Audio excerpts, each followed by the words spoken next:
Salut, Didier Bonneville aussi, du TR Investissement.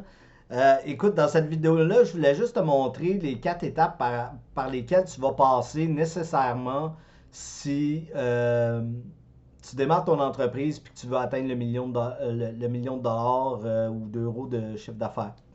Euh, j'ai aidé plusieurs entreprises au cours des 25 dernières années à justement briser cette barrière-là du million de chiffre d'affaires et elles passent toutes par ces niveaux-là à un moment donné ou à un autre. Et euh, ce qui se produit, c'est que une entreprise qui atteint le niveau 3 sans passer par le niveau 2, elle se retrouve bloquée.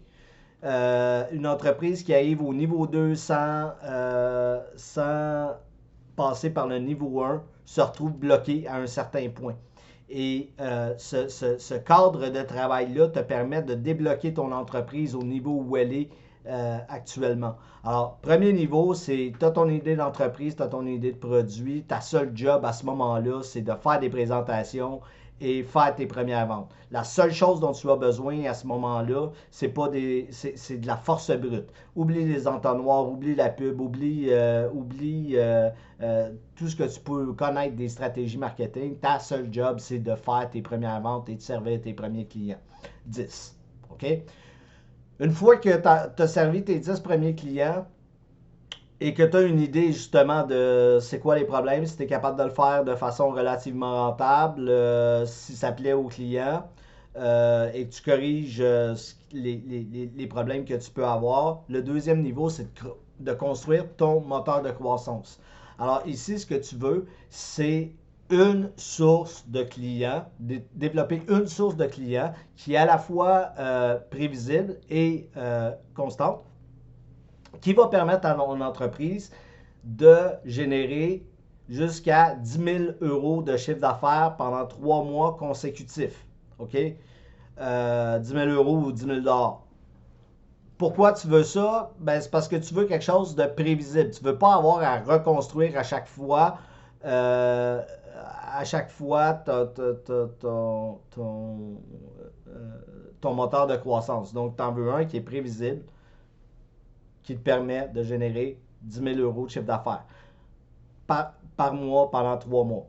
Rendu là, tu es à peu près à 10 000 euros de chiffre d'affaires, 100 000 euros, 100 000 dollars de chiffre d'affaires annualisé. La prochaine étape, et c'est là que la plupart des entreprises coincent, c'est des petites entreprises là, qui débutent, coincent, c'est construire ton tableau de bord et construire tes outils de pilotage qui vont te permettre de multiplier, multiplier les sources que tu intègres à ton moteur de croissance, multiplier les points de contact avec tes clients, prospects dans ton marketing et te libérer un maximum de temps de la production et du service client pour te concentrer presque essentiellement sur le développement de ton entreprise. Et la plupart des entreprises coincent à ce moment-là.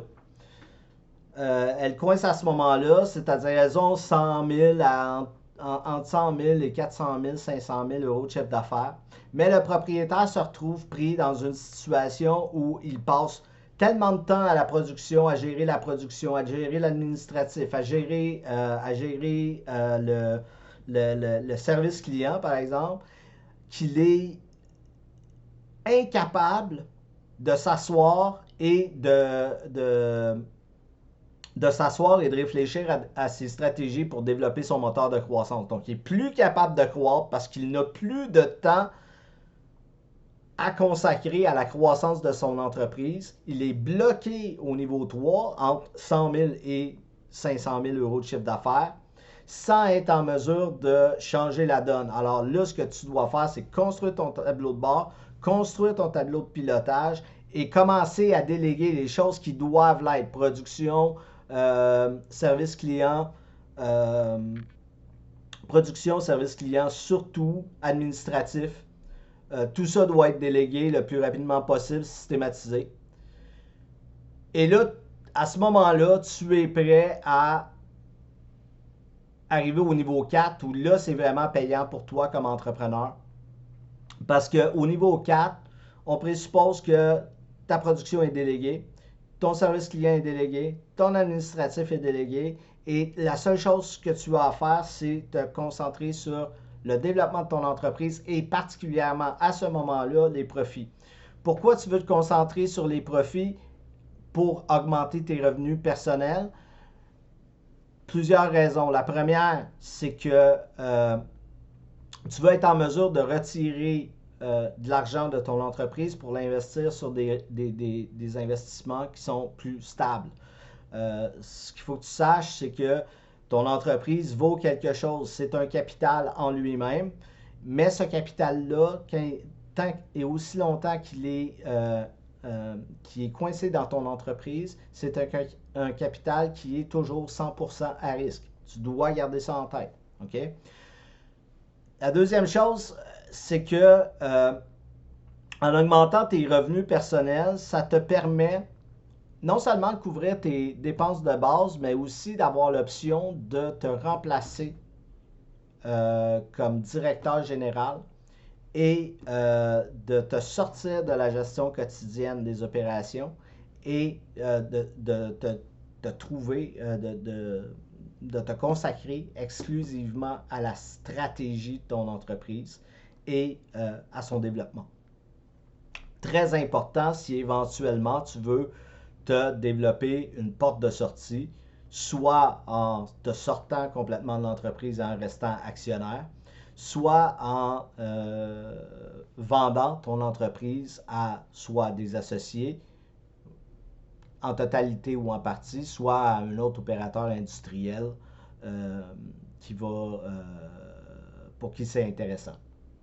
Ce qu'il faut que tu saches, c'est que quand tu as... l'idée ici, c'est d'augmenter la marge de telle sorte à ce que ton entreprise ait une marge bénéficiaire qui est intéressante, OK? Non seulement en termes de marge brute, mais aussi en termes de marge nette, hein, les profits nets, en incluant les retraits des dirigeants. Pourquoi? Parce que plus ce montant-là est élevé, plus ta valeur, ton entreprise a une valeur économique qui est grande. OK? Pour toi, comme actionnaire, plus les profits sont élevés, plus tu peux en retirer de dividendes. Pour toi, comme propriétaire qui veut vendre, plus tes profits sont élevés, plus la valeur de ton entreprise est grande. Et c'est particulièrement vrai si, au fil du temps, donc au niveau 1, 2, 3, tu as développé les systèmes pour que cette entreprise-là tourne sans toi. OK? Ça fait du sens? Maintenant,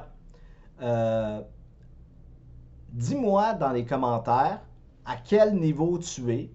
OK? Puis c'est quoi le principal problème auquel tu fais face maintenant? OK? Je suis très, très curieux de savoir, puis je vais te répondre si j'ai des idées à te soumettre.